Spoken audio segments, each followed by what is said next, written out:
Our videos for today, magluluto tayo ng dinuguan.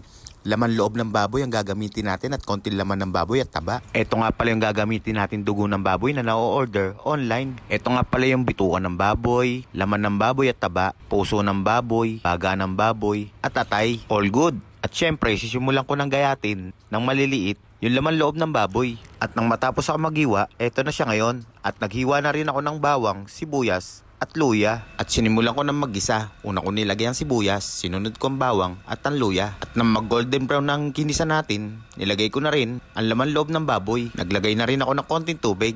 Konti lang muna. Daon ng laurel, buong paminta, betchin at asin. At nagdagdag ako ng Japan seasoning mix. Maliit nga pala ilalagyan natin kaya nilipat ko sa mas malaki. At naglagay na rin ako ng tanlad. At nang kumulo, nilagay ko na lahat ng dugo ng baboy. At naglagay na rin ako ng suka at tinalo-halo ko na rin para hindi mamuo yung dugo. Nang malapit na maluto, pinatikim ko muna sa kanya kung okay ba yung luto kong dinuguan. Pwede na? Ayun na.